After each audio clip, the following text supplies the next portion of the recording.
Hello and welcome to another edition of Congressional Convos. My name is Kent Strang. I'm the Managing Director for Americans for Prosperity. And today we're going to talk about an issue that Americans are thinking a lot about, and that's energy. We're going to kick it over to my colleague, Stephen Shadegg, who is the State Director for Arizona State Chapter. Wonderful. Thank you, Ken. I appreciate it. And thank you all for joining us. We are fortunate to be joined here today by one of our best congressmen in the state, if not the best congressman in the state, who has been fighting for us since 2017. He represents the 5th Congressional District in Arizona. Congressman Biggs, welcome. Stephen, thank you. Kent, thank you. Good to be with you. So we're here today to talk about kind of one of the big topics in the country. And I guess with that, I'll kick it over to, I'll keep you in suspense, then I'll kick it back over to Kent here, and he'll drum roll up the first question here. Great. Congressman, this weekend I filled up my tank of gas and it was $70. It's at the top of mind for all Americans. And so can you tell me what steps can Congress and this administration take so Americans can see an immediate decrease in the price of gasoline? Well, the immediate decrease, in order to get an immediate decrease, what you would have to do is actually immediately open up extraction and separation and exploration of our within our own energy sectors. Now, so the Alaskan governor, I don't know if you know this, has said, look, we're ready to go. We have it right now. We could actually do this tomorrow. All you have to do is permit us to do it. And I'm all for that. That would be the first step. And quite frankly, that would be the first of a series of steps and policies that you could implement that would rather quickly and in short order reduce the price of gas. And if you reduce the price of gas, you're not going to deal with the devaluation side of inflation, but you are going to deal with the technical side of higher prices on everything. I mean, we're talking food, clothing, entertainment, everything would go down in price because everything's trucked. Everything is trucked. Congressman, when you talk about being able to immediately release some of the reserves, as you saw this week, the Biden administration said they were going to release 1 million barrels of oil a day over the next 6 months from the Strategic Petroleum Reserve. Will that fix the issue? And do you think it's a good policy? I think it's, first of all, let me talk about the policy because I think it's bad, Stephen. I think it's a bad policy. The Strategic Petroleum Supply was not meant to deal with bad policies that cause prices to go up. It's not supposed to impact price. What it's supposed to be there is if you have a catastrophic situation where you need real short-term oil and gas. So the policy is bad, but in America right now, we fluctuate between about 18.5 million barrels to 22 million barrels and a day of consumption. And so when you release 1 million barrels, that doesn't do it. That's not that will barely stabilize the price that you're at. Whatever, and by the way, it will not reduce prices. What it will is stabilize whatever price you're at. If you're offsetting the Russian gas and oil that we've now frozen through our sanctions, so that won't do it. And I actually started chomping at the bit on this, yelling about this several months ago because we could see Russia massing on the border. I knew we had a problem there. But even before that, we were talking about releasing the energy sector because you could see gas prices going up for the last year, and that's a policy deal. So no, you're not going to fix it by dipping into that. And the second thing is it's bad public policy. So if I understand, Congressman, the Strategic Petroleum Reserve isn't there for a crisis like this. It's there for more kind of in desperate times of need where there's maybe a war. Is that correct? That's exactly right. So like if you were on the receiving end of an invasion like Ukraine has been, you would want to have access to energy immediately so that you could have basic needs vis-a-vis that type of calamity. It would be the same thing if you had some kind of massive humanitarian disaster you would use it for that. Thanks for clarifying. Yeah. We've talked a lot about the immediate. What are some of the steps that the Congress and again the administration could put into place for us to be energy abundant now and into the future? Yeah, well, so the first thing I would do is I would rescind the orders that Biden put in place right off the bat in 2021. And what that would do is it would allow you to actually renew extraction, exploration, development, transportation, and refinement of these oil and gases. The reason that we became energy independent were those policies were put in place by the Trump administration. I mean, they were to open it up. The second thing that they need to do is he needs to quit slow walking the leases. And he says, well, we have 9,000 leases already out there. The problem with those leases that are already out there is that his administration is proposing an extraction tax of 20%.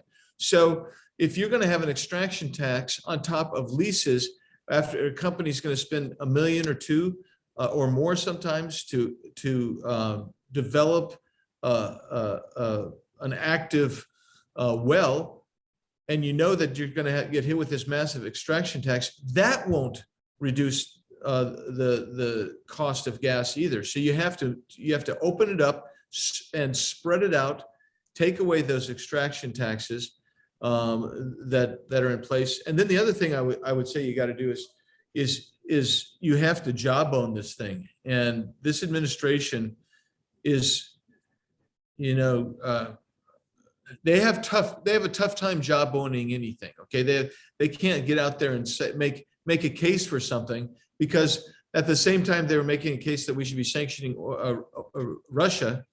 We were still buying Russian oil and gas for 3 weeks.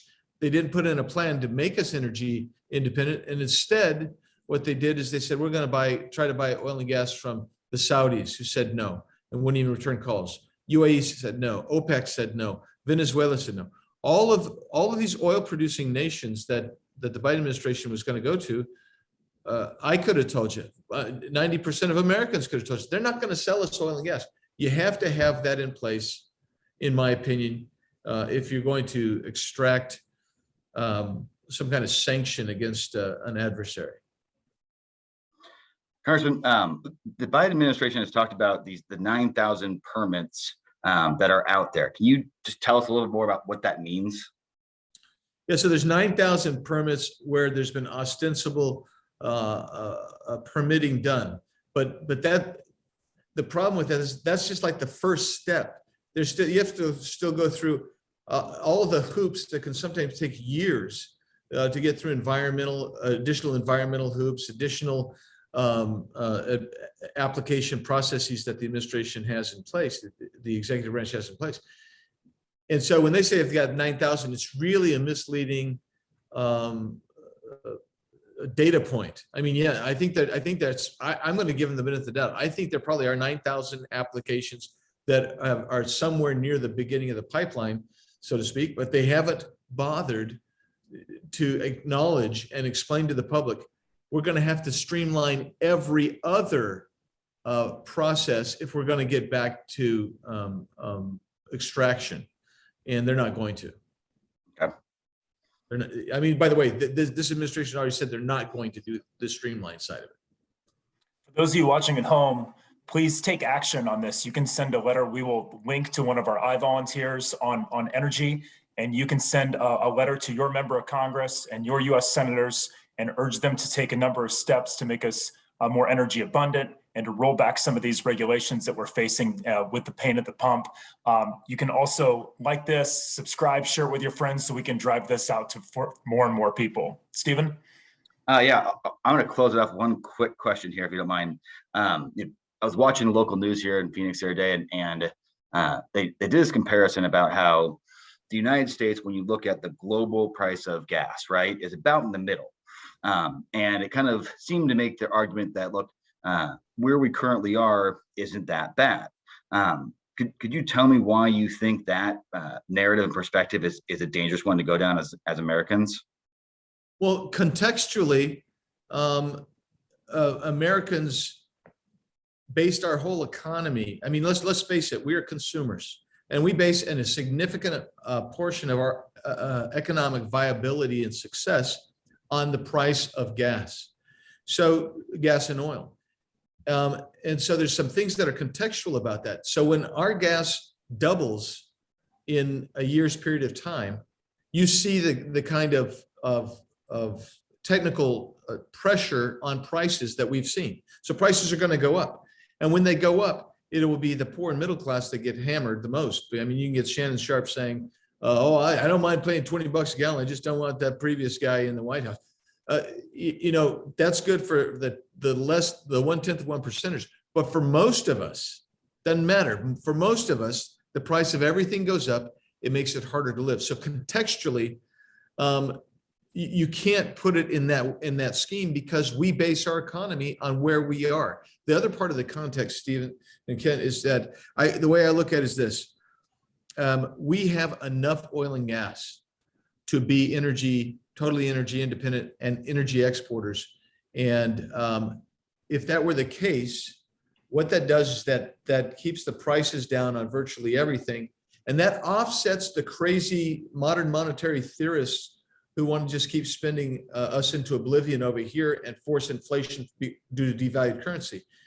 So when you contextually look at it, that's really dangerous. And I will just tell you, I read an interesting piece about a guy in France, and he was there. He said because when you calculate euros to dollars, he said it would basically be $12.50 per gallon for him to buy gas in France. So what was he doing? He was riding a horse into town, and others have switched to bikes. We're not that country. We're a massive country. We have probably the most complex and broad economy in the world. And so making those kinds of crazy comparisons really don't give you a full picture of why we need to bring our own oil and gas under control. And we don't bring it under control with regulation. We bring it under control by deregulating, by actually reducing taxes on this stuff, facilitating private enterprise from safely, environmentally safely producing these clean oils and gases, which, by the way, the U.S. has the cleanest in both those fields. Well, Congressman, I appreciate you taking the time. Any closing remarks you'd like to let all your constituents and all the Arizonans that are tuning in now hear? I just tell you that we live in the best state in the country, and I'm looking at the background behind Stephen. I say, Kent, you need a better background. I can tell you that. But what a great state we live in, and I think if we just keep working at this, and your activists do a great job, by the way. You guys have terrific activists. If they keep notifying folks to work on this, I think some changes can be made. I know that the administration is feeling a lot of pressure and a lot of heat. They had two ways they could go. They could go with the narrative thing. Oh, well, it's Putin's thing, or they could say we're going to do better and reduce regulation and open up energy development in the U.S. I'm hoping that they switch their field, turn it around, and if they do that, we're going to be in better shape, and they can get there with your activist help. Congressman, thank you so much. Sorry about the background. I'm gearing up for opening day here. You guys have me beat.